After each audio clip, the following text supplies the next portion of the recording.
From the studios of Georgia Public Broadcasting in Atlanta, Georgia, the MIT Enterprise Forum presents The Power of Revolutionary Thinking.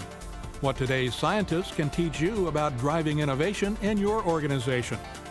To introduce the program, the chairman of the MIT Enterprise Forum, Joe Hedzima. Good evening. My name is Joe Hedzima, and I'm chairman of the Global MIT Enterprise Forum. The MIT Enterprise Forum is a global network for innovation and entrepreneurship.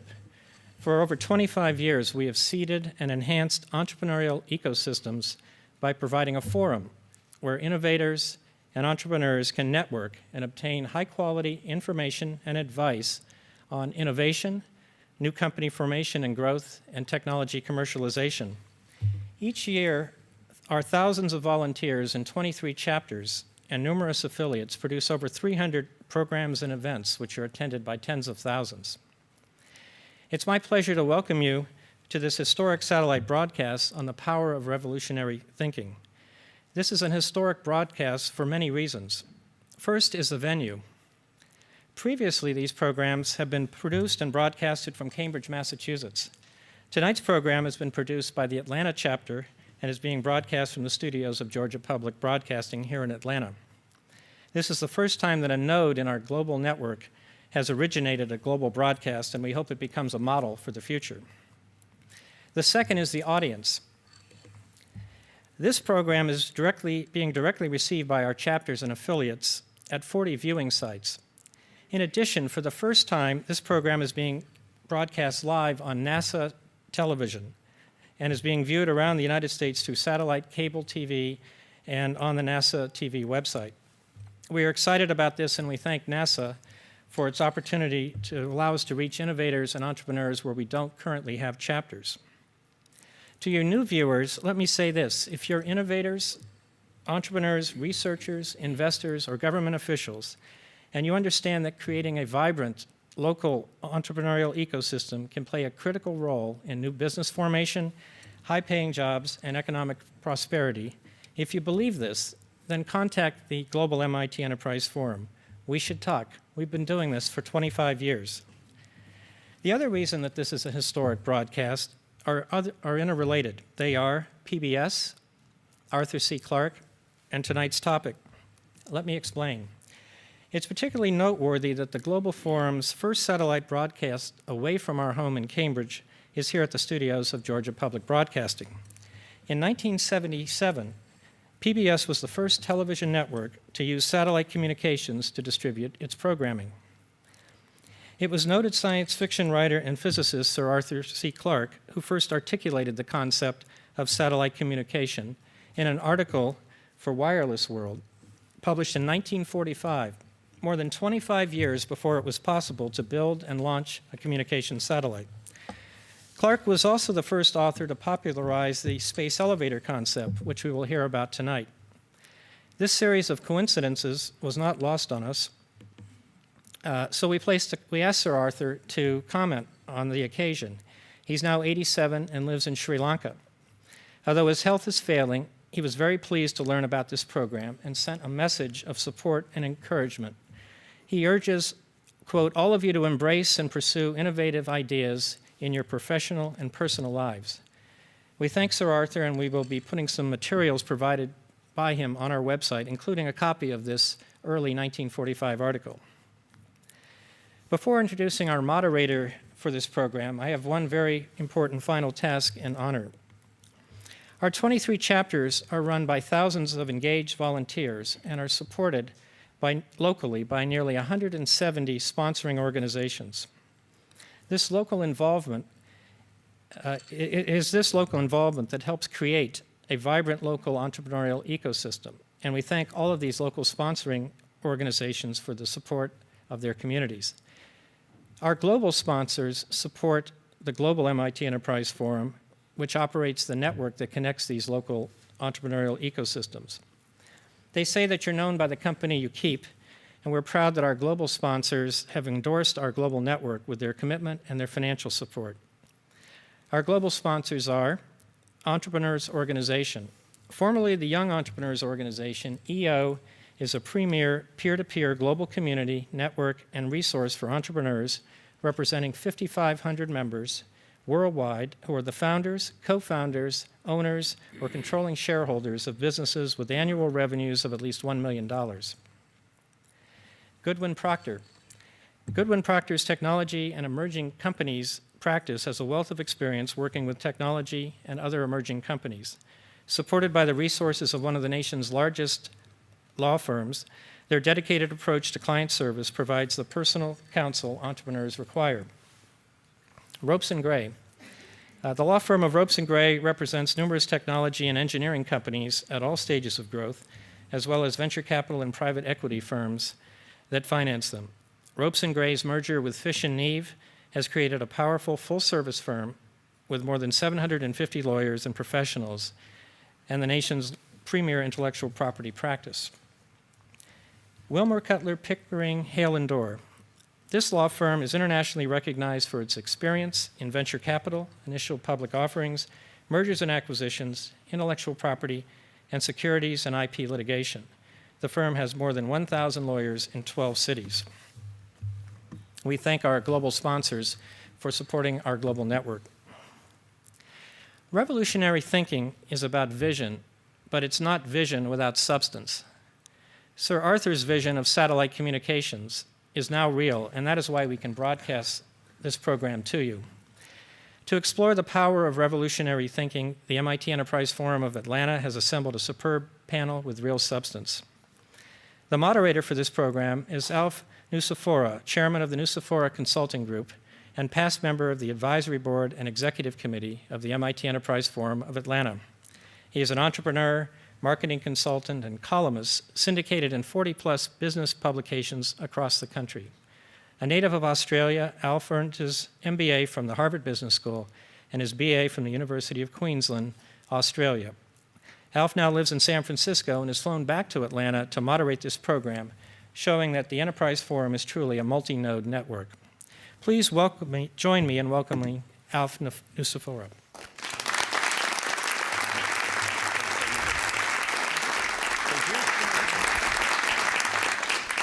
Thank you, Joe.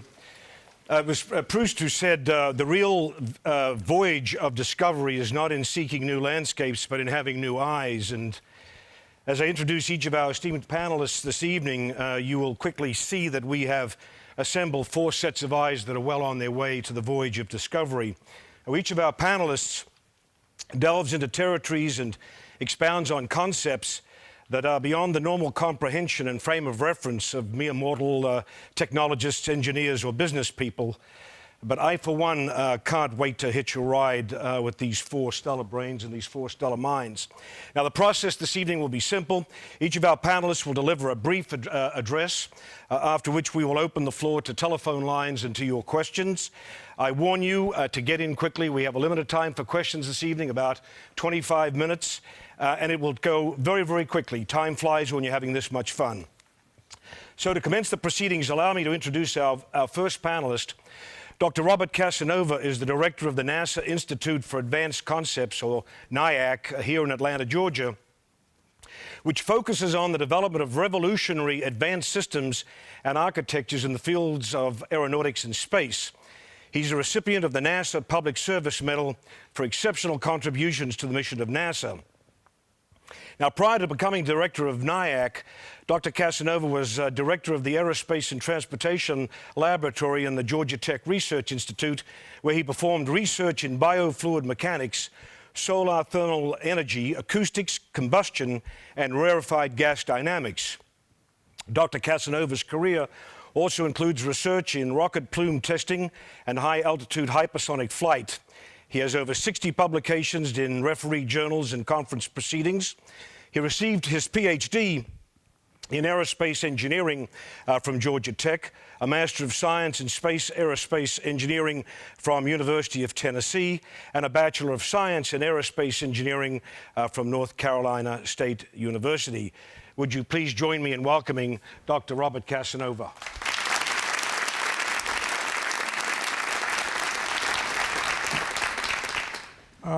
Many thanks to the forum for setting this up. As you noticed, I'm a Georgia Tech graduate. Are you sure you want me to continue? No, I really appreciate all the work that went into setting this up, and I'm sure we're going to have a lot of fun tonight. The NASA Institute for Advanced Concepts was created about 7 years ago as a vision of NASA. We are an institute of the University Space Research Association, so we're independent from NASA. And the way we operate is once a year we have a solicitation for proposal ideas. We do a peer review, we do a selection, we provide some funding, in fact up to 2 years of funding for a select few concepts. And you'll be hearing about 3 of those concepts tonight. Nyack also serves as an incubator for really good revolutionary ideas, and we try to provide extra inspiration for that by seeking out and inspiring the kind of people that are creative and have a good imagination, but are also technically credible. Our focus is on revolutionary advanced concepts for architectures and systems, and the environment that we try to create is one in which the enabling technologies may not be available, science may not be totally understood, and we're aimed 10 to 40 years into the future. So we're looking for ideas that really stretch our imagination. It's not technology off the shelf, it's things that require our imagination, and hopefully at the end of our 2 years of study for some of these concepts, we'll end up with a roadmap to develop the enabling technologies. And as I mentioned before, we actively seek technical, credible technical controversy. I'd like to give you a definition of the differences between grand challenges and grand visions. Nyack is focused on grand visions. Grand challenges you hear a lot about over the years, and these are the things that generally are problem solving. They're taking technologies that can be applied. Grand visions are those that inspire giant leaps forward, really using our imagination and provide an environment for creativity, imagination, and innovation. When we first began forming our strategy for Nyack to attract these revolutionary thinkers, we first frankly didn't quite understand ourselves what the term revolutionary really meant. And so we went back and studied the revolutionary thinkers over the last 400 to 500 years to learn a little bit about these people and their techniques and a little bit about their creativity. And I'd like to go through step by step a short description of some of these people and tell you what our definition of revolutionary really is. Now, this definition of revolutionary is not just an abstract definition. It's something that I hope you'll take back with you to your lives, to your personal lives, and to your businesses. Because if you look at this carefully and think about it, I think you can learn some things as to how you can provide extra innovation into your lives. True visionaries delight in unfettered creative imagination and exploring the possibilities of understanding the mysterious. Quite often, mysterious things that many people or most people don't understand can be a real creative challenge that would challenge the minds of visionaries, and they're able to visualize something that are a way of coming up with an explanation for these mysterious things. Here's the first definition of revolutionary. The genius is in the generalities and not the details. And I use as an example Albert Einstein. When he was first thinking about the problems and challenges of physics back in the early 1900s, he came up with this vision in his mind of how things worked on the molecular level and came up with his theories of relativity. This is a very unique ability of some people to take something that is mysterious and not understood and come up with an explanation that goes back to how nature really operates. Of course, when it comes to physics, these days I like to suggest that maybe there aren't really laws of physics, there are suggestions of physics that we only understand now, and next year or 100 years from now we'll have different explanations. And of course, Albert Einstein is a very good example of that in the physics field. In the field of biology, Darwin's Origin of Species is another one, and of course that's really hotly debated now, still is, and that's very healthy to have this debate. But his Origin of Species set in motion our understanding of evolution of species. Galileo, of course, was one of the early astronomers who was persecuted for his beliefs and theories. And sometimes creative people have to suffer many years before they're finally accepted. And Galileo is a very good example of that. Kepler, and of course there are many others, they each have contributed something that maybe they thought up hundreds of years ago that is only now being appreciated. And so these are the true revolutionaries. So if you feel like you're a revolutionary, accept the fact that maybe what you're coming up with will not be accepted, maybe not even in your lifetime. It inspires others to produce useful science and further elaboration of the fundamental idea.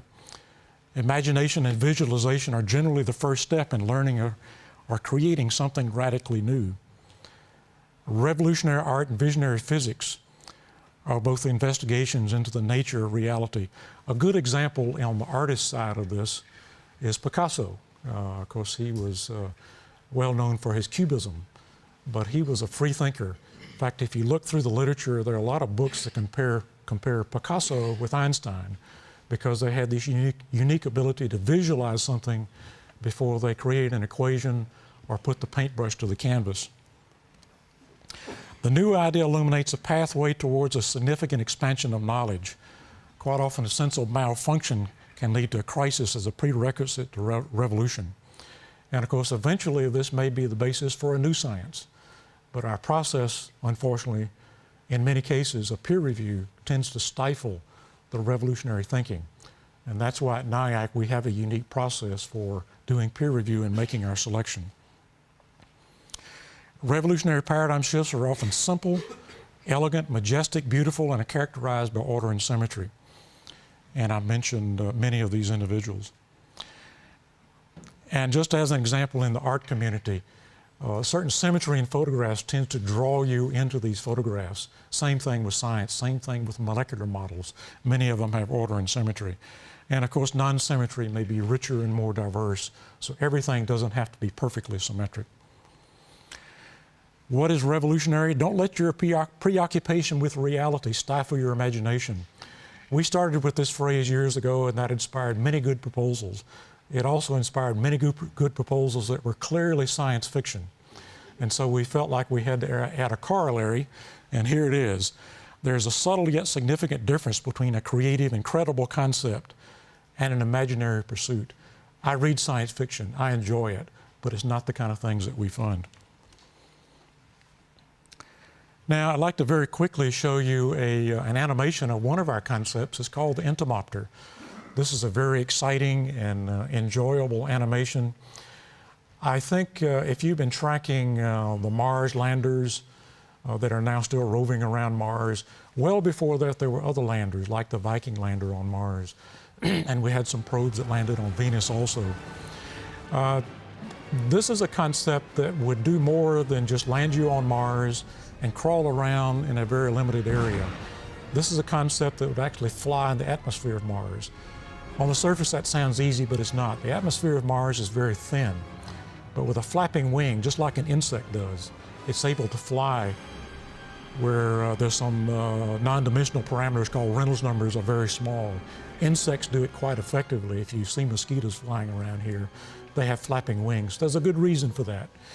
With the entomopter, it will fly in this very thin atmosphere of Mars by flapping, which increases the aerodynamic efficiency of its wings. The type of landing that you've just seen here is a Pathfinder type landing, which was first pioneered back with the Pathfinder landing many years ago, and it's also been used for the current rovers that are still now roving around Mars. The rover would land, roll out onto the surface, the entomopter would take off, fly around. The advantage of this vehicle over a fixed-wing vehicle is that it would be able to land and take off, look at samples close up, take samples, do some analysis, and then go back to the lander for refueling. So this is just a fascinating concept. Whenever I play this at student groups in high schools and even down to kindergarten, they say, play it again, play it again. So you see how that works. Just a few more things. Nyack does a lot of outreach and nurturing of our concepts, and one way we do that is we have an annual meeting. Our next annual meeting is October the 10th and 11th in Broomfield, Colorado. It's an open meeting, no fee, anyone can attend. You just need to register in advance. Check it out on our website. A couple final thoughts. Visionaries intuitively comprehend the mysterious. Visionaries and geniuses share a common trait: the ability to transcend life's experiences and leap vast intellectual distances and to set a new course for others to follow. Use your imagination and don't imitate. And finally, creativity and imagination inspired by curiosity and the eternal quest for knowledge are necessities, not luxuries. This is the phrase we like to use to describe Nyack. So if you have any good proposals that you think will revolutionize aeronautics and space, look on our website. We'll have a new call for proposals coming out probably in November. So I look forward to your questions later. Thanks.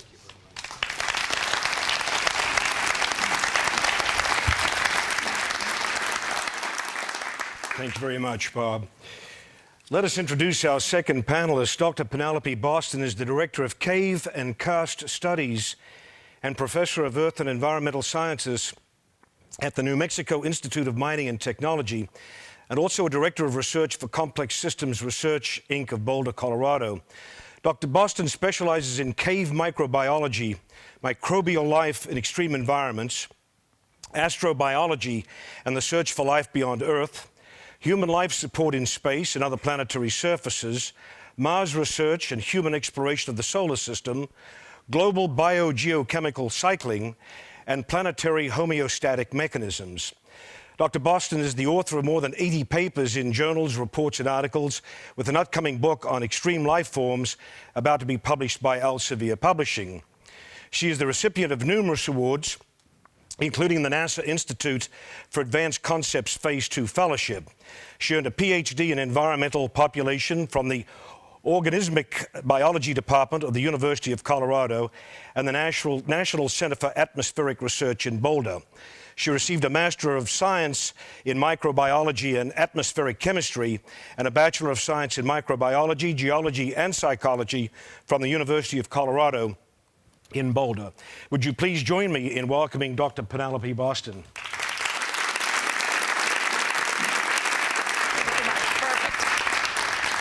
Well, I'm really happy to be here tonight to talk about some aspects of my work, particularly as they pertain to Nyack. I have many funding sources in the work that I do, but my very favorite program to have ever worked with is Nyack, and for some of the reasons that Bob has already articulated in his discussion about it.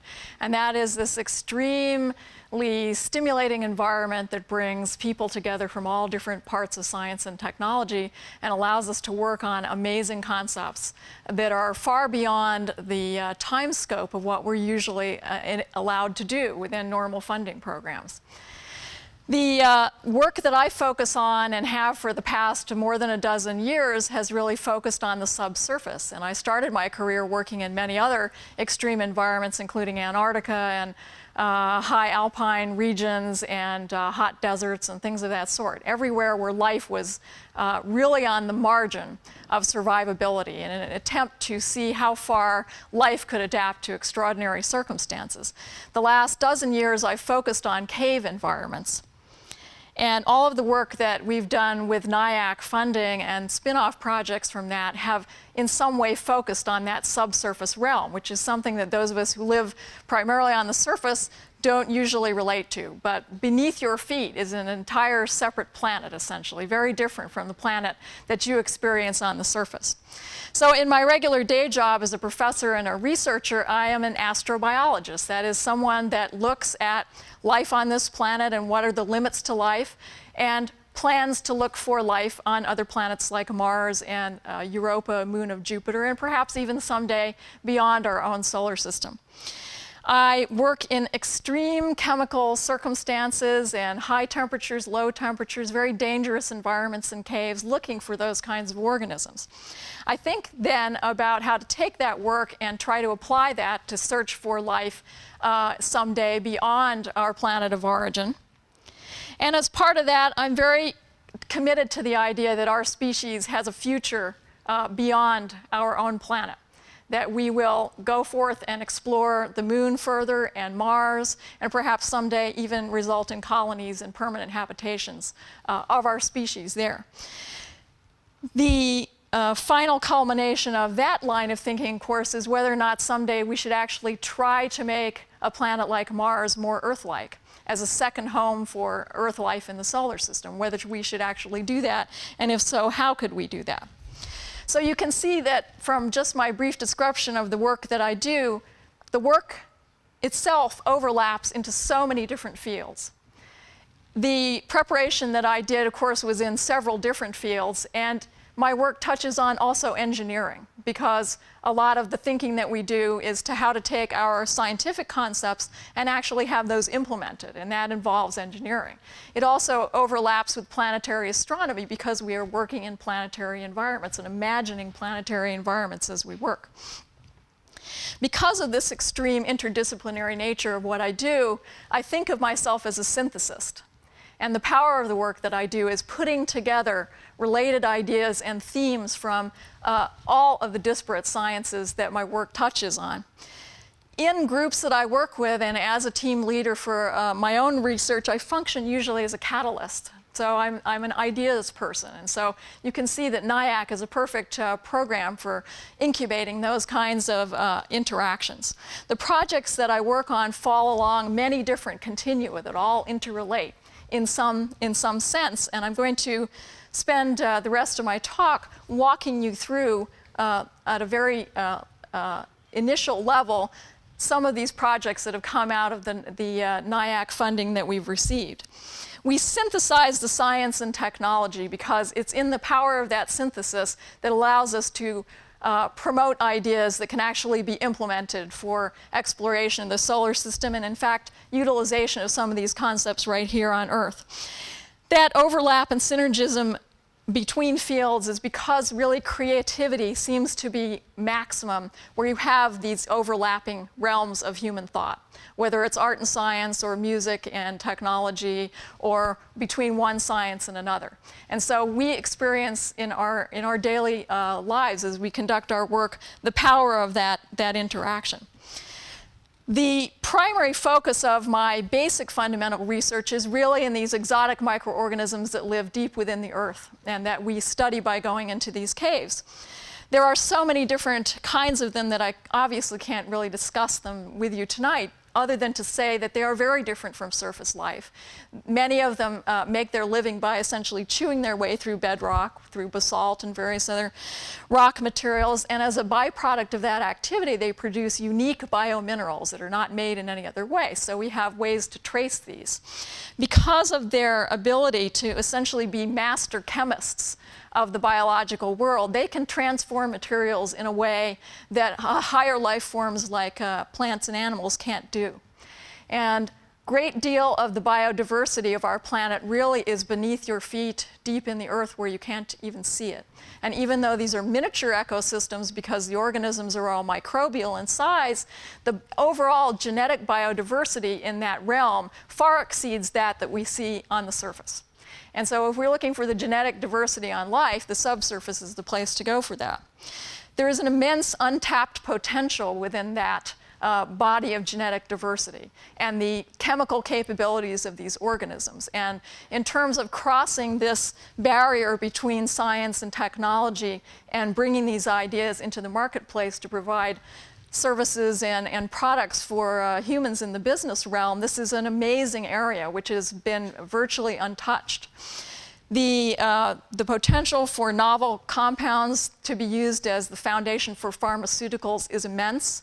For example, if I take typical soil from the garden and I look for organisms that can produce novel compounds, I will perhaps come up with a fraction of a % of the organisms there that can do that.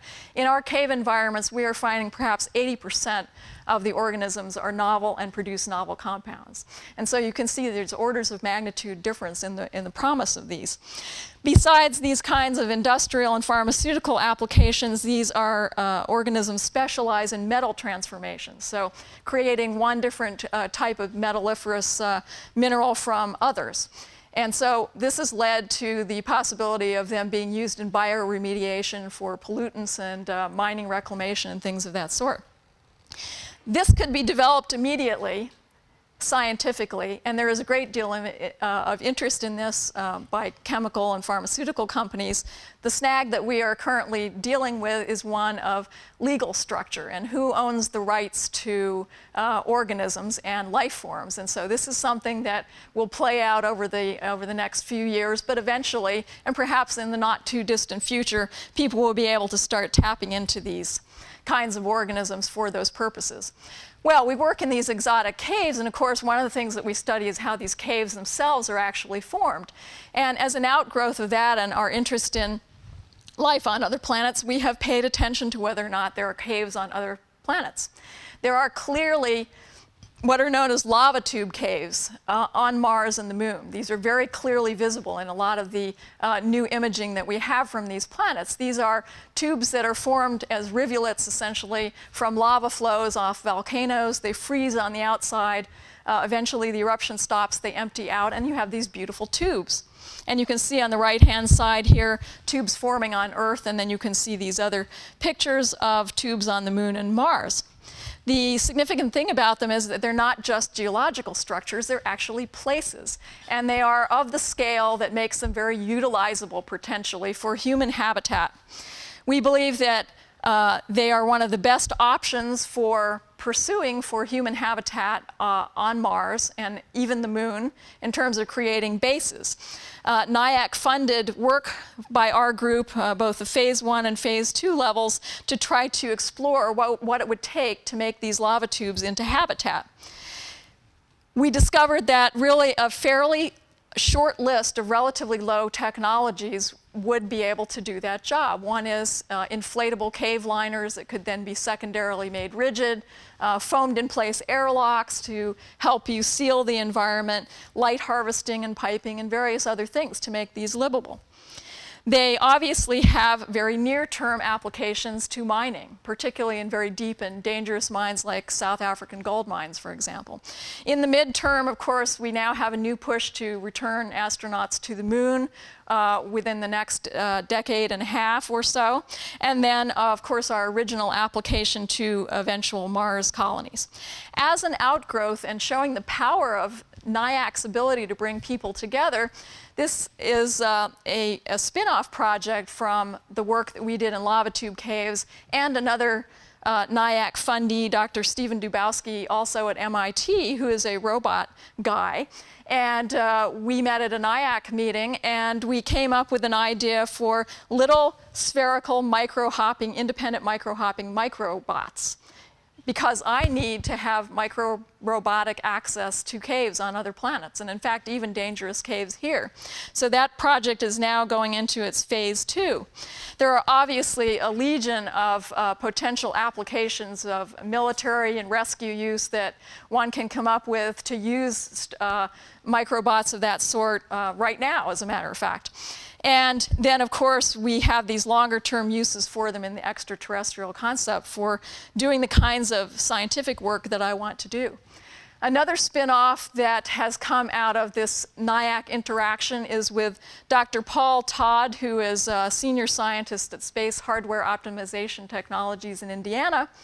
And Dr. Todd and I worked together many years ago on various things at the University of Colorado and then lost touch, and then came together once again under the Nyack umbrella to propose that if one were going to do what I suggested before, and that is turn Mars into a second home for Earth life sometime in the future, that we should actually begin to look at the biology that would be involved in that. And how would one do that? How would one go about researching how Earth organisms would respond to an environment like Mars? And so we proposed that one could do an interim step by developing a test facility for those organisms and place that on the Moon as part of a moon base activity. And that as part of that, one could then also have side effects from that by excuse me, by looking at the fundamental biology that goes on in those structures.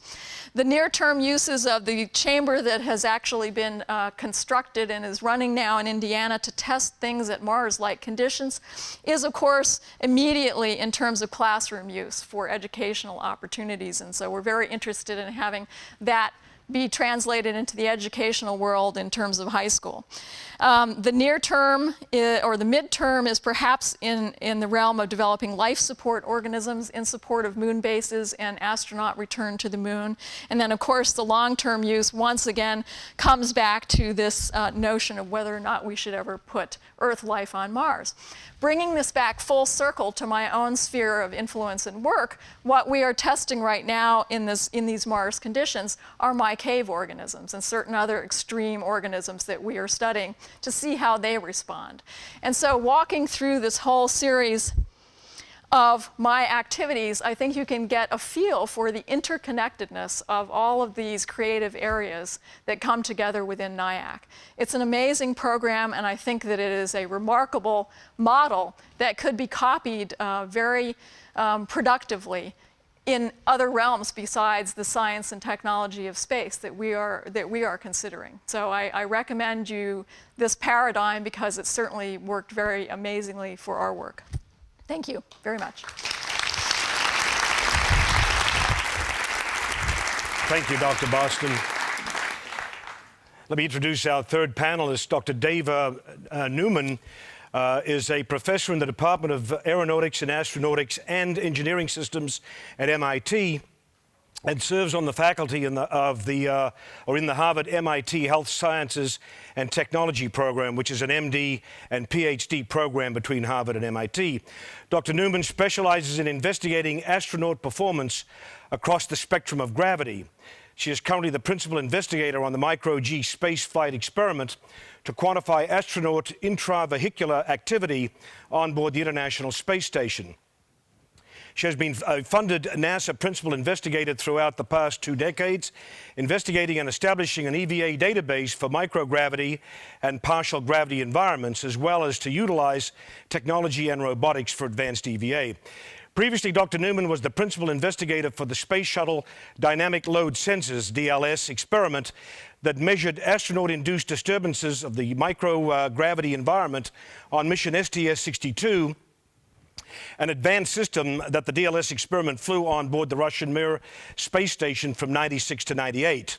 She was also a co-investigator on the mental workload and performance experiment that flew to space on STS-42 to measure astronaut mental workload and fine motor control in microgravity. Dr. Newman earned a PhD from MIT in aerospace biomedical engineering, and she is a Nyack Phase 2 fellow. Please join me in welcoming Dr. Dava Newman.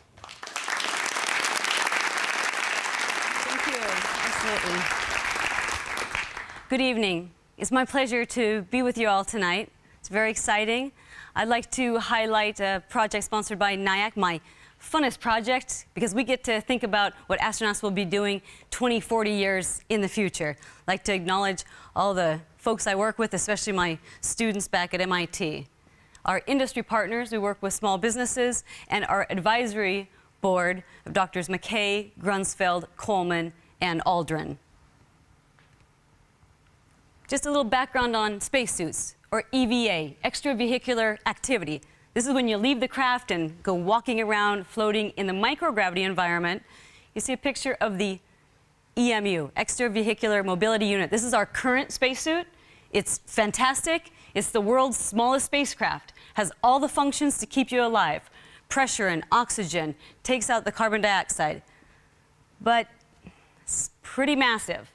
In microgravity, it doesn't matter, but when we get to Moon and Mars, that matters. It's about 140 kilos, close to 300 pounds. So we need a new suit, we need new systems, we need something revolutionary. So I'd like to propose the biosuit, a skin suit, a second skin suit, and how we might do this is through mechanical counterpressure, or essentially applying pressure, squeezing the person. It could be very lightweight. It's like putting on a second set of clothing. But can we keep our astronauts healthy, well, and alive? Those are the design challenges that we have. Let's think about how astronauts might perform on the Moon and Mars. This is one of my wonderful graduate students going for a run on the treadmill. You see some data below. Those are force traces as he's going. Quite different type of locomotion. This is what we call loping. So when you get to the Moon and Mars, this is a Martian simulation, those force traces, you get half the amount of loading, about half the amount of loading on his musculoskeletal system. So that's very important. There's a lot of physiological deconditioning in the spaceflight environment, maybe 30% muscle loss, 40% strength loss in your muscles. And each month, you might undergo 1 to 2% bone mineral density loss per month. So now who wants to go on the Mars mission?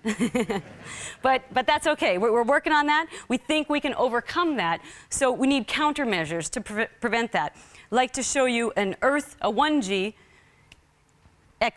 project that we've had. And this is to try to help people walk. This subject that you see has suffered from a stroke. His left side is affected. He has he's difficult walking.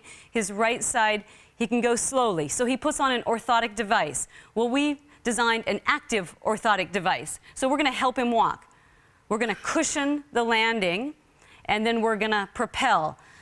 It's a device that basically mimics the right side, the good side of his locomotion. It's learning. The device is on him right now, and it's adapting the left side to try to give him help in the locomotion. For all the engineers out there watching this, we're looking at impedance control and putting a torsional spring and damper in there. Now he's cruising around the lab. He wanted to cruise right outside the door, but we had him tethered. So I think that this might have a pretty good commercial application. So we roll that in and say, how can we really do something different and look at suits? So the biosuit might squeeze the person, probably would have a pressurized gas helmet, and then you would have gloves and boots, maybe a frame so that you could hang all of your instruments off of, and obviously providing all the life support. We think it should be interchangeable and very modular in terms of the design, and it should be custom fit. Each and every one of you get your own suit. We do a lot of three-dimensional modeling or laser scans. You can do this actually if you go to Brooks Brothers and want a new suit as well. But we do it to get the data to say exactly how is the human moving during the motions, because we want to really capture that in this new suit. So on the right, then you see we do a three-dimensional mapping of basically the body or the legs in motion. And then I can tell you, well, I need about 30% stretch at the knee, but I need about 30 to 40% contraction behind the knee, all the while providing a constant volume and constant circumferential pressure to the wearer. So we pretty much know our design requirements, and we've come up with some initial prototypes. You see a few prototypes here in the top left. On the bottom left, you see the pressure sensors. We're in the laboratory. We're taking measurements to see how well we're doing. Are we really achieving the desired pressure? 1/3 atmosphere, 30 kilopascals. That's what we need to keep our astronauts alive. On the bottom right, you see kind of a nice orangish type of mesh. Well, there's a few green spots, but I think we're doing pretty well in determining the feasibility of, are we applying constant pressure? We want all of this to be at about 25 to 30 kilopascal, roughly 1/3 of an atmosphere. And so we'd like the whole map orange if we could.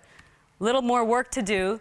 So our latest two prototypes that we're actually testing out, this one's called elastic bindings. So think of it as a fancy ace bandage. You're going to dress you up in the spacesuit and you kind of wrap it on. Now, there's some very interesting materials that we think could help accomplish this, as well as providing absolute mobility. You see here the subject bending down, because when we go to Mars, we're going to be extreme explorers. You have to be an extreme athlete, because that's where all the exciting potential life, even if it's fossilized life, is going to be. So we really need to enable you. That's another concept, really a prototype that we've thought of. We want to make sure it's a minimum energy suit. So creative design to me is not something that's 300 pounds in a gas pressurized suit. It's something that looks more like, FloJo in the Olympics. So I think we can do that. This prototype is assuring that the astronaut wearer would have to use minimum energy to exert it. So we trace out, it's basically, think of it as a fancy Spider-Woman suit, if you will. We have the pressure sensors underneath, and we are able to provide full knee flexion so that you could get down and look for life on Mars. And we're almost there with the amount of pressure that we really need to exert. So then to just wrap this up, this was one of the craziest ideas I think I ever had. Can we paint on a spacesuit? Can we shrink wrap the astronaut? My astronaut colleagues didn't quite like that. But it was thinking out of the box. Again, rather than a gas pressurized, very heavy system, well, I don't know, it'd be great to just wear clothing like we're wearing now. Or better yet, maybe we can paint it on. Turns out it's not that crazy after a little bit of research. There's actually a technology called electrospin lacing. It was patented in 1940.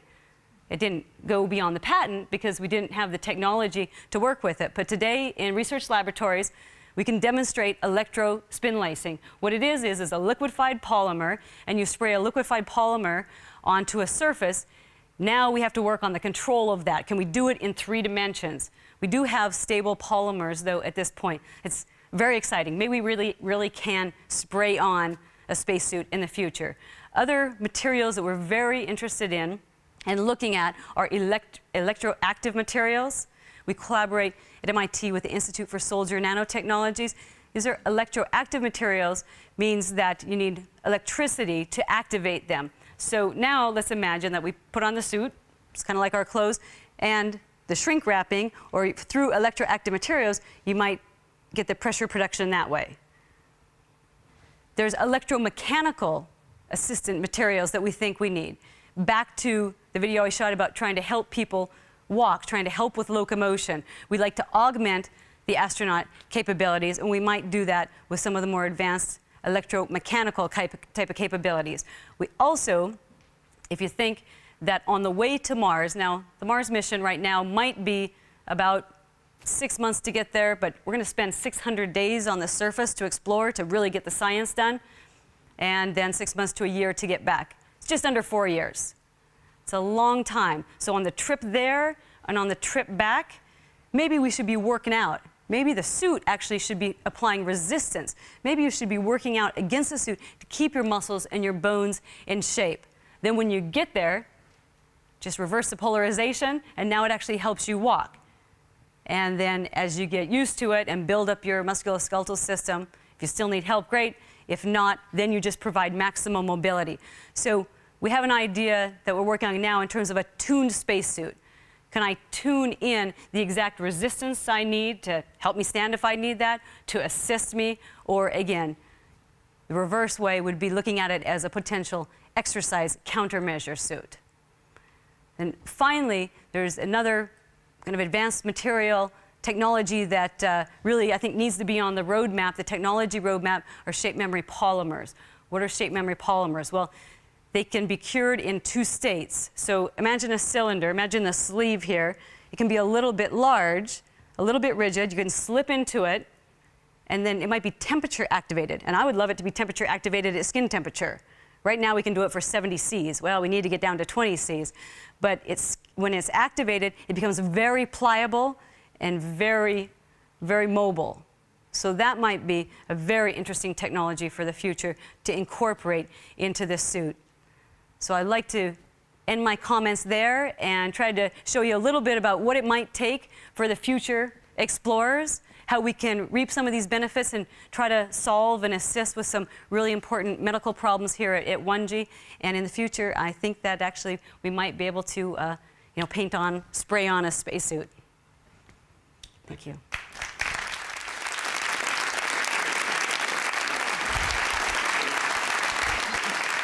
Thank you, Dr. Newman. Our 4th panelist is Dr. Bradley Edwards. He's the president and founder of a startup venture that is developing high-strength materials. He has led development of the space elevator, organized 3 conferences, has been on the organizing committee for 5 others, led a research staff of 70 people at the Institute for Scientific Research, and written a definitive book on the space elevator. Previously, Dr. Edwards spent 11 years as a staff member at Los Alamos National Laboratory, leading advanced technology efforts for lunar missions, optical cryocooler development, detector system development, astrophysical satellites, and a Europa orbiter mission.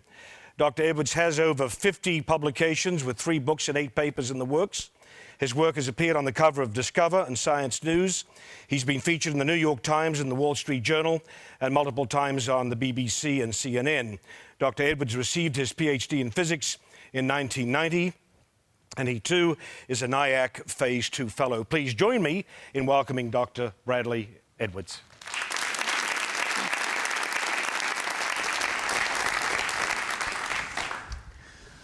Okay, what I'm going to talk about today is something a little different than what's generally seen in space.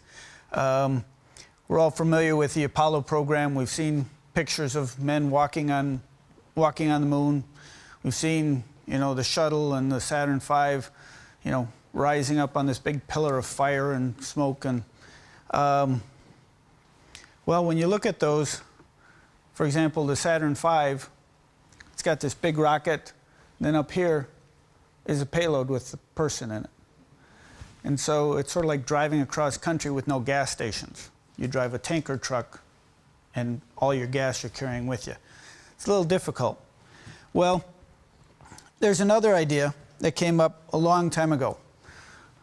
Some of you have probably heard of the Tower of Babel, trying to build a tower up to heaven, or Jack and the Beanstalk, where you grow this beanstalk to heaven. It's shown up a number of times where people want to climb from Earth up to the sky. Well, it appeared again in 1895 and again in about 1960. A Russian talked about, Sutanov talked about running a cable from Earth to space, and then you climb it. Well, it was immediately thrown out. Sorry. There was no material strong enough to build it. Calculated steel's not strong enough, spiderweb's not strong enough, silk, nothing. There's nothing strong enough to build it. So it ended up in science fiction. There was a number of books written about it. Like Bob, I like to read science fiction, and I did. And some of the ideas in there are completely impossible, and other ones, they were impossible at the time, but our technology's developed. We're now at an age where we can do a lot more than we could 10, 20, 30 years ago. Well, in a couple of science fiction books, there was a space elevator, and it's shown up in a couple of technical papers. NASA did a study on it in '99. Basically, it was still sort of considered, couldn't be built.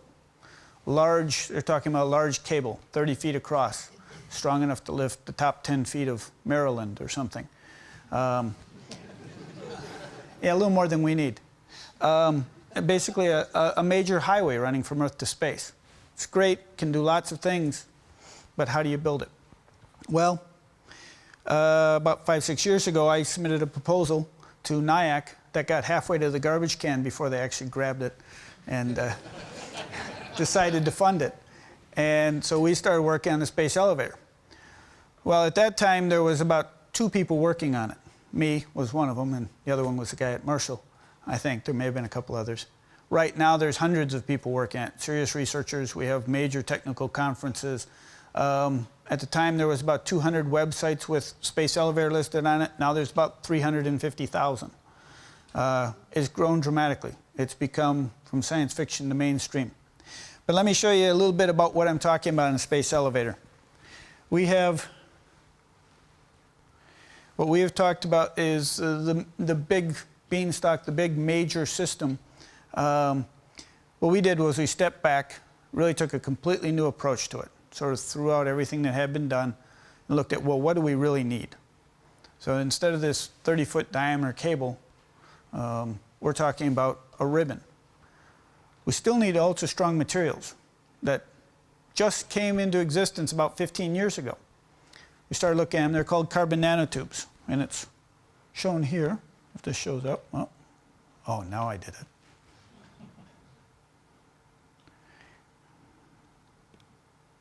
Okay, this one here is a carbon nanotube.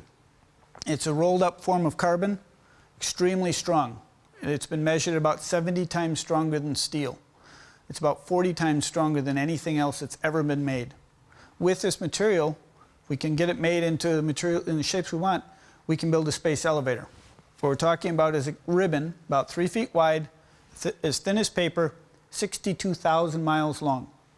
One end attached to Earth, the other end up in space. Yeah, people giggle. I talked to a bridge builder that builds suspension bridges. They said, oh, not a big deal. We put twice that much cable into our bridges. Like, good. I like talking to you guys. What it is the way it works is just like a ball on a string. You spin it around your head, the string sticks straight out. It's being thrown out by rotation. We're doing the same thing with the space elevator. The ribbon is held in place. Now what you can do is you can take a mechanical climber, something with rollers, clamps onto the ribbon, pulls itself up the ribbon to space. You don't need rockets anymore. Now, instead of a big rocket with a little tiny payload, now we've got a climber with a payload. So most of what we're sending up now is what we want to be sending up, not what we have to send up. The fuel is all on the ground. If you look at the image, there's a big red beam. That's a laser, a very powerful laser, very big. Beams up power to the underside of the climber, converts it to electricity, drives standard DC electric motors like you've got in little remote control cars or in your washing machine. We attach the bottom of it to an anchor station, not a hook tied down in Kansas or someplace, but an ocean-going platform. It sits out in the ocean, Pacific, and we can move it around, locate a nice place where there's no lightning, no hurricanes, no wind, no waves, no weather. The elevator itself, the upper end we deploy using conventional deployment systems, conventional rockets. And the first one can launch about 13 tons. The shuttle can lift about 20 tons. Our largest rocket to lift the geosynchronous, which is a higher orbit, can launch about 5 tons. So this can launch about as much as our largest rocket. But it can do it every 3 days, which means we can launch over the course of a year about 10 times what we currently launch now on Earth into space. Constructed with basically existing or near-term technology. The material is the last thing that we're developing. Take about 15 years to get the first one up and operational. Cost about $10 billion. For comparison, a replacement shuttle will cost about $2.4 billion. Moon-Mars initiative may cost about $500 billion. Operating costs. The reason to do this is instead of $5,000 or $10,000 per pound to low Earth orbit, $20,000 to $40,000 to geosynchronous, you can now launch it for a couple of $100 per pound to any orbit, or throw it to the Moon or Mars. Not quite FedEx, but it's close. And it's like a large sling. So now you can go to the Moon, you can go to Mars fairly easily.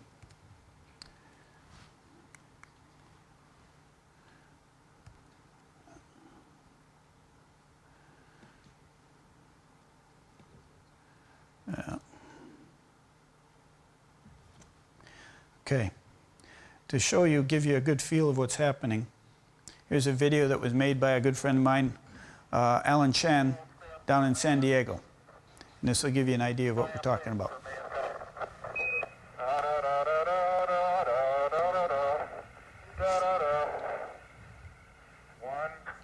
Ignition.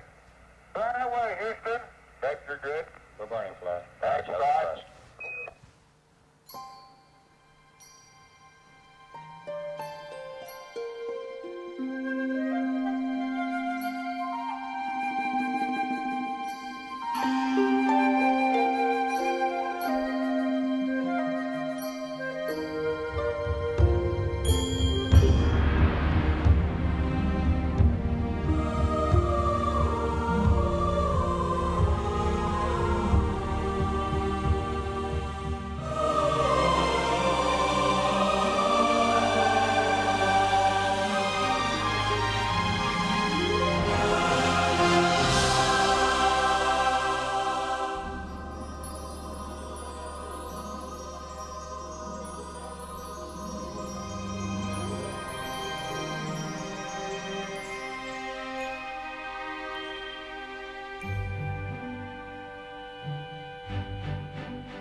asked who wanted to go to space. So who wants to go now? The applications, once you start building an infrastructure, this is essentially a vertical train from Earth to space. You can start doing things like deploying solar power satellites that collect solar power, beam it back down to Earth. Clean, unlimited, inexpensive power. You can build space stations in orbit. You can throw large mass to Mars, Moon, start to colonize. You can start doing full commercialization of space, including manufacturing, tourism, a lot of things that we can't do right now. And just to summarize, yep, space elevator, it's a little different than what we have been doing to get into space. It's a brand new transportation system. We've done a lot of examining of the various problems and how to develop it, how to get through it. And we think we've solved most of the problems, a lot of the issues. And we think we can get it up and built and utilized in sort of about 15 years, which is what we're working toward. Thank you.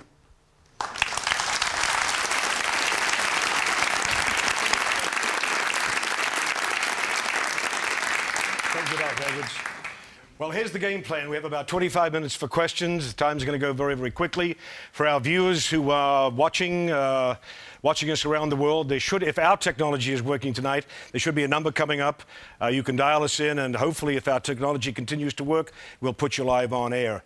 For our audience, get your questions ready because we're going to fire away at our panel. But let me kick it off to Dr. Boston, Dr. Newman, and to Dr. Edwards. What do you see as the immediate business application for what you've been working with? How long? How much? Let's start. Immediate. Okay, so for some of our concepts, then they're medical commercial applications to, you already know about compression stocking, so applying pressure to help with some medical ailments. How long? Near term, soon. This year, next year, within 5 years. Within 5 years. Easily within 5 years. How much? A lot cheaper than the current systems. In a range. The research that needs to go on is tens of thousands, 100,000s in terms of commercial products. Dollars, hundreds, well under 1,000. Dr. Boston. The immediate application that I see of all of our work is in two main fields. One, of course, is the pharmaceutical and industrial uses of exotic microorganisms, which could have started last week if we can just clear the legal issues up. It typically takes something on the order of 5 to 10 years to bring a new drug to market. So that's the time frame that we're looking at for the pharmaceutical issues. For bringing some of these compounds into industrial use, like high temperature, extreme pH enzymes, one could do it within a few years. In terms of the things like the lava tube habitats, if we are indeed going back to the moon for astronaut bases by 2018, which is just announced the other day as a goal of the administration, then we could start implementing that immediately. And of course, there are near-term mining applications which could take maybe 2 or 3 years to come online. Research cost parameters? The drug costs would probably be a lot less than current drugs because the hit rate of numbers of organisms that produce novel compounds of interest is much higher. So in terms of the research dollar to actual payback in terms of final product, I would say that it's probably a factor of 2 or 3 better than it costs to bring those things to market now. In terms of lava tube habitats on the moon, I think that they're far more cost effective than building rigid structures on the surface and more effective in terms of protecting the astronauts. How much that costs, I don't know. The moon. The couple of different research that we're doing, the carbon nanotube composites, carbon nanotube materials, those, the high-strength materials can be used right now anywhere from golf club shafts to bikes to aircraft to cars, and that's going to be a few $1 million in research yet, and a year or two. The space elevator itself, Right now, it'll take a couple more years of development and about 10 years to build. We're estimating between 10 and 15 years to build that for about 15 billion. And right now, we're actually talking to more to private individuals about that. Questions from the audience? Yes, I'll take the gentleman here. The subject of nanotechnology has been mentioned by 2 of the 4 speakers, and I'm interested to know... Microphone, let's use, thank you. The subject of nanotechnology was mentioned by 2 of the 4 speakers, and I'm interested to understand better the extent that nanotechnology advances or is the dependent factor on the breakthrough amongst these different novelties that are coming. Who wishes to address that? Dr. Edwards? For mine, the carbon nanotubes, the high-strength materials are required. You cannot build a space elevator without them. For nanotechnology that we need is really the embedded sensing and the invisible part, that it's just the sensing and the pressure protection, so it's all working inside. Additional questions from the audience? Yes, gentleman in the middle here. We've got a microphone coming down.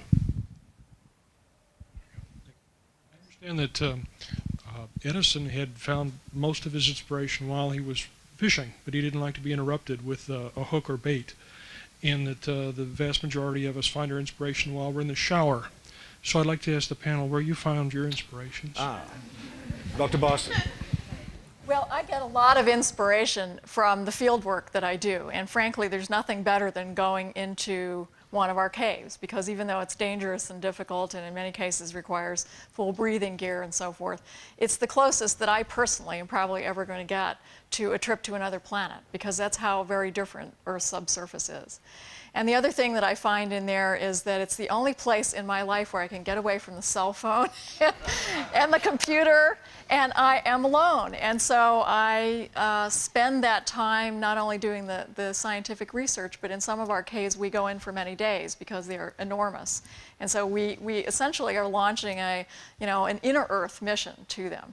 And so that solitude and being with a small number of my compatriots is a very precious time to me, and I try to make the best of it while I'm in there. Verizon tells us they're going to put some small towers in the caves. Well, we won't let them in. We won't let them in. Dr. Edwards. Well, usually my programs start with me reading something can't be done, and that's usually where my projects start. 3 or 4 have started that way. Another source of inspiration, I have 2 main ones. First and foremost, probably my students. I teach, and a lot of great creative ideas yet, unbridled. And then personally, probably in the sailboat. We just circumnavigated to explore Earth and to have it's a big blue desert out there. A lot of great thinking time, and I think I wrote this proposal out there. Dr. Casanova? Well, in spite of my formal training, which is engineering, I do a lot of photography, and so I do a lot of creative thinking when I'm in this artistic process, particularly in the darkroom. So a lot of my general thinking probably occurs in that kind of an environment. But frankly, I get a lot of creative inspiration from the Nyack meetings and the whole Nyack atmosphere. We have a lot of creative people that we're in touch with, not only within NASA, but outside of NASA, particularly outside of NASA.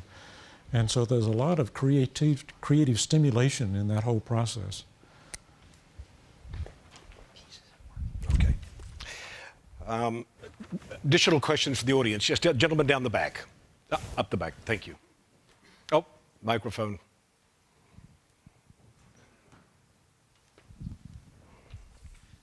Boston, if we find that the surface of the Earth becomes uninhabitable, can we create cave habitats here on Earth that are self-sustaining? Well, that's interesting that you mentioned that, because I just finished writing the draft of a paper actually addressing that question that's going to be presented next month at a meeting in Japan. And it is one possibility that's been suggested. However, the cave realm is not something that humans are adapted for. We have to work very hard in order to survive in there.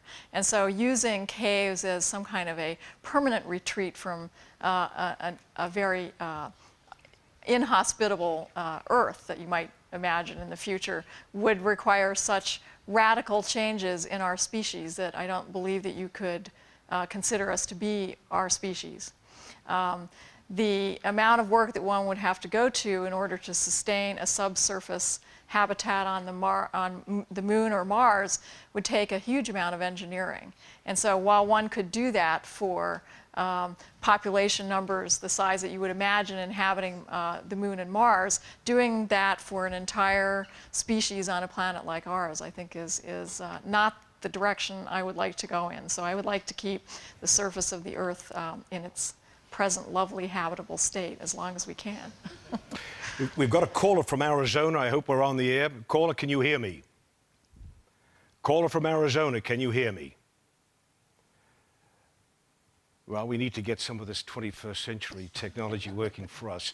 Let's go back to the audience. Additional questions from the audience. Gentleman in the gray shirt.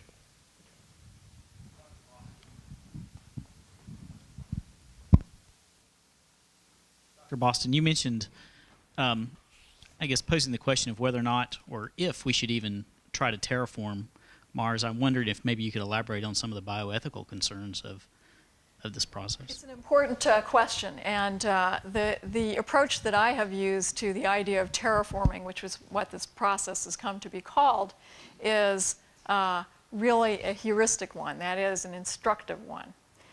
In my own work. And I started thinking about terraforming when I was a student. It was something that was very exciting. And what I discovered was that by thinking about the processes involved in taking a planet quite different from Earth, Mars, and transforming it into something resembling the conditions on Earth, I learned more about Earth than I would have ever have learned had I only just studied Earth. So for me, it was an educational tool.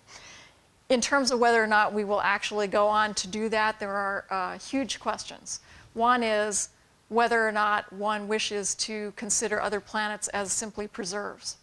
There is an argument to be made that Mars is a special, precious piece of creation that has its own properties, it has its own history, and it appears that at this point it has perhaps no life forms on it. So the question is, do we have the right then to export our own life form to it? That's a value judgment that any individual person has to make. The other consideration is whether or not there is any indigenous life, that is, native Martian life.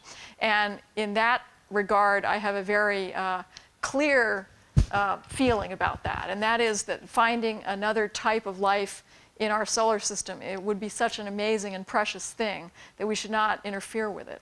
And so if we found the kinds of organisms that I'm working on here on Earth or something that resembles that, then my position ethically would be that we would have to back off considerably from our potential future human uses of it so as not to interfere with that native life. So there are many, many different questions involved in what we should do about ultimately terraforming the planet, even if we get to the point where we believe that it's technically feasible. Let me take a caller question from Nebraska. Nebraska, are you on the line? Yeah, I'm right here. Go ahead, please. Go ahead. You were talking about the space elevator earlier and solar panels being taken up into the atmosphere. What efficiency would they have compared to the solar panels on the ground? Because I know albedo gets in the way of the efficiencies. Did you get the question? I think so.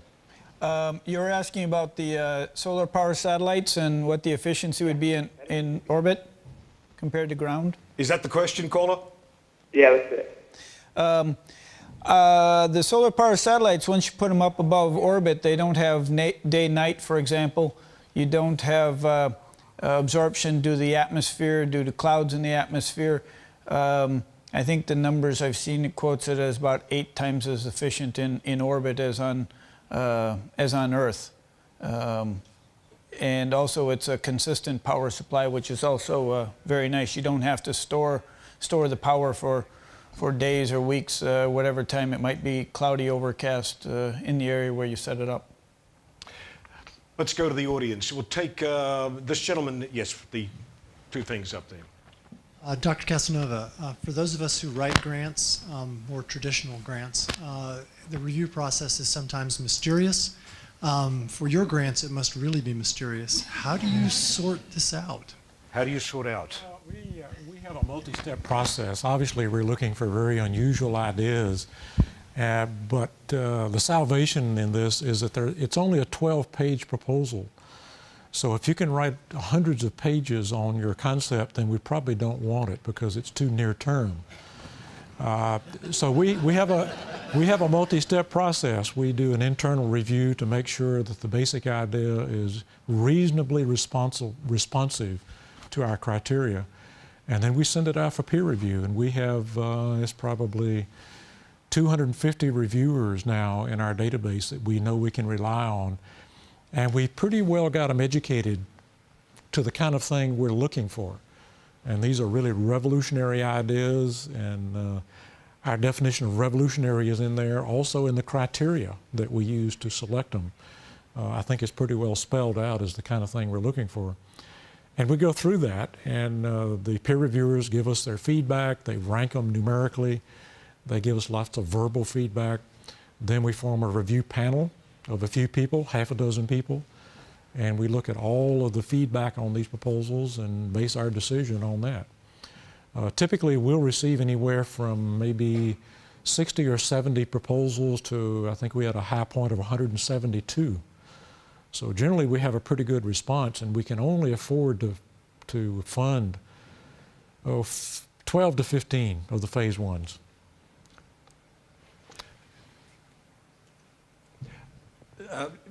Hands up this side of the room. Let's go to this gentleman in the middle here then. I think history tells us that if, this is for Dr. Edwards, if the laws of physics permit something to be built, it eventually will be built. And if the laws of physics permit the space elevator, no matter how much some of us in the room may giggle about it, it probably will happen.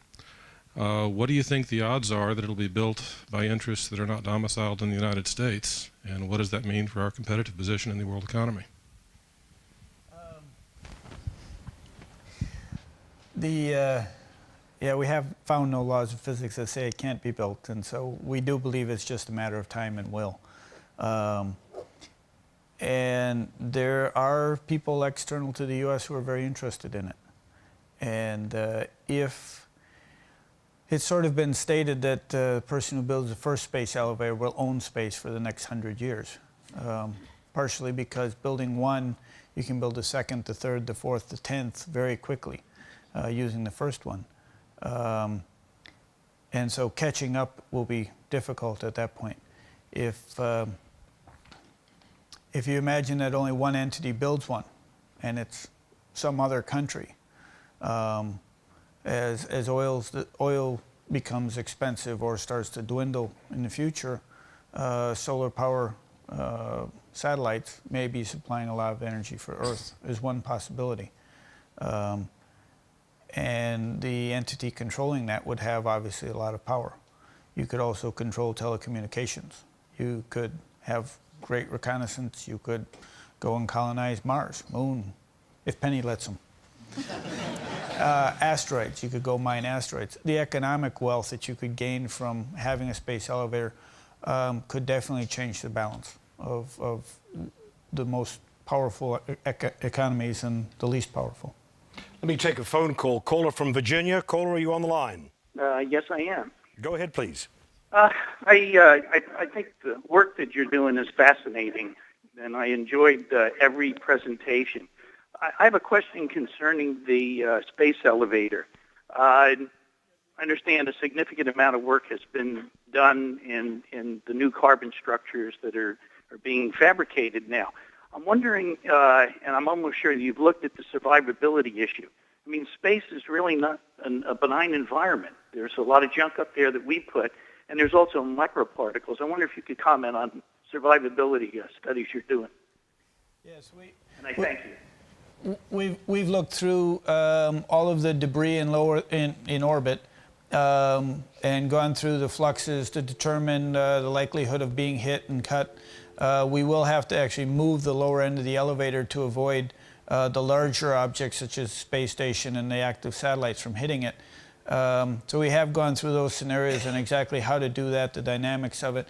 We've looked at radiation in space, how that affects the carbon nanotubes. They should last for an extremely long time. Our first estimates were about 1,000 years in the worst case radiation that we have. But we need to continue to examine that. There's also atomic oxygen that we've looked into. We may need to coat a couple 100 kilometers of the elevator with a metal. We've basically gone through all of the aspects of what could be a challenge, could damage the elevator in space, and believe we have solutions and understand where the problems are.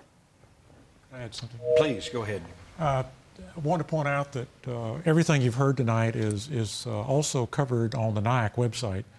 All of the final reports on these projects, as well as many others, are available. So if you'd like to read all the details on anything that you've heard described here, then just log on to our website and look for funded studies, and it's fascinating reading.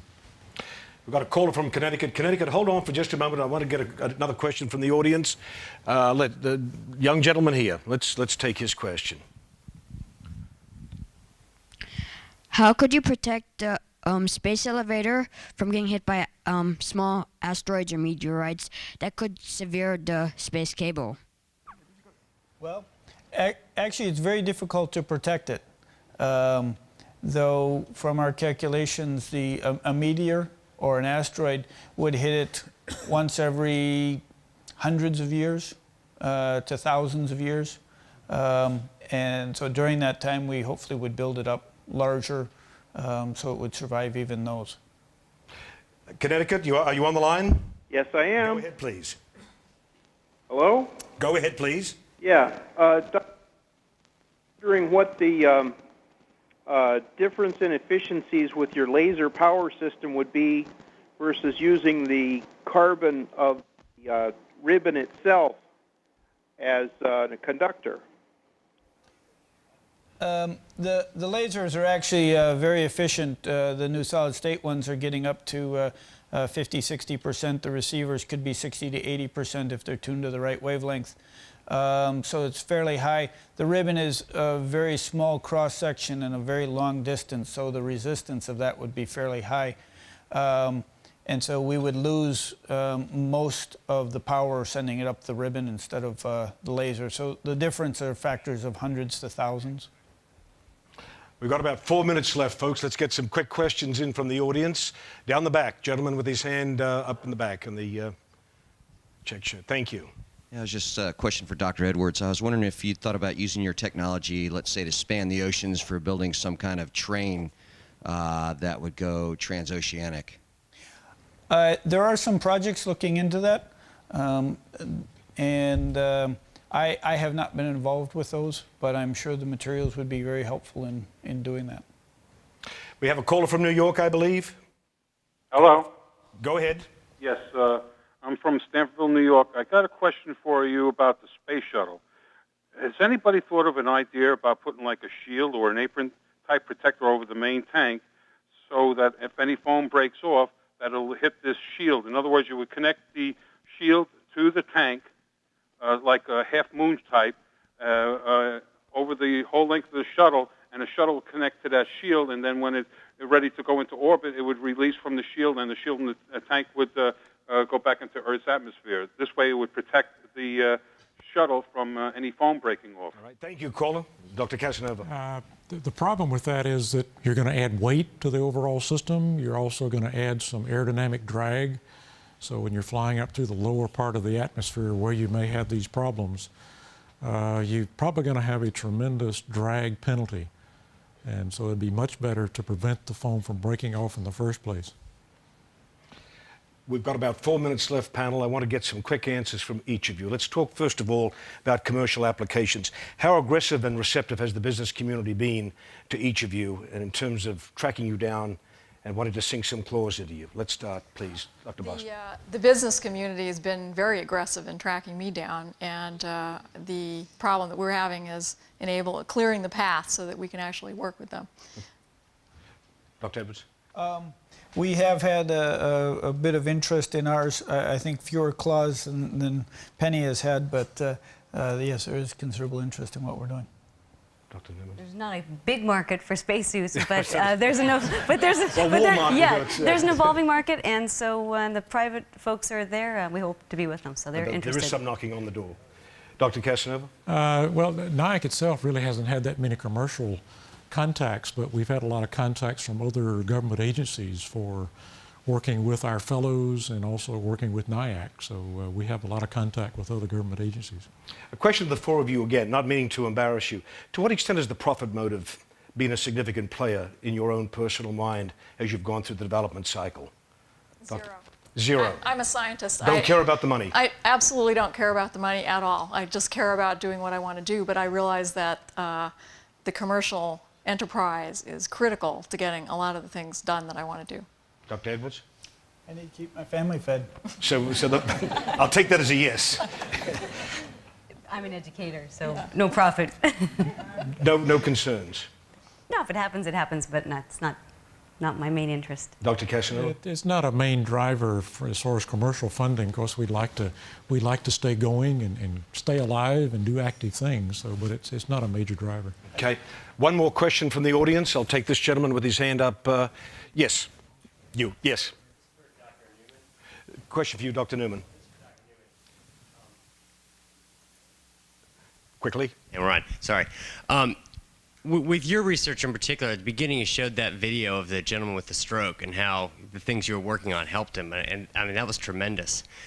When you are coming across things like this, does your team then, do you have somebody that splits off and sort of says, you know, how is what we're working on helping not necessarily the spacesuit, but these other applications that, I mean, for that one in particular was, you know, there are immediate, very beneficial uses to that. We do. So the spin-offs are there, and it usually comes from the passion of the students. Again, this is all on the shoulders of great undergraduate and graduate students, and so the ones that are very entrepreneurial, they'll usually lead those efforts, try to make it feasible and happen commercially. One final question. One final question. Young lady down the back, quickly. Dr. Boston, you had mentioned all these paths that need to be cleared in the matter of legal problems dealing with your research, and I was just curious as to find out what your personal opinions on those matters would be. Personal, I'm sorry? Personal opinions on those matters would be. Well, I think it's very important that the ownership and the pedigree and the benefits from discoveries are apportioned fairly and to the right people. And so I think that we have to wait for that to happen so that those who own the land on which the organisms are found that might be productive of whatever the end product is need to be compensated. And so we have to be more patient than I actually intrinsically am in order to be able to get through this process. Well, ladies and gentlemen, I want to, that's really our program for this evening, and I want to thank you for being here. I want to particularly thank our panelists, Dr. Bob Casanova, Dr.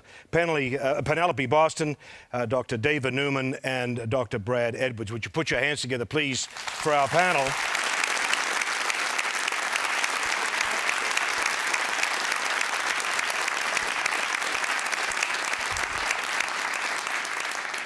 We also want to thank Joe Hadzima and the MIT Enterprise Forum in Cambridge for allowing us here at the Atlanta chapter to host this global forum today.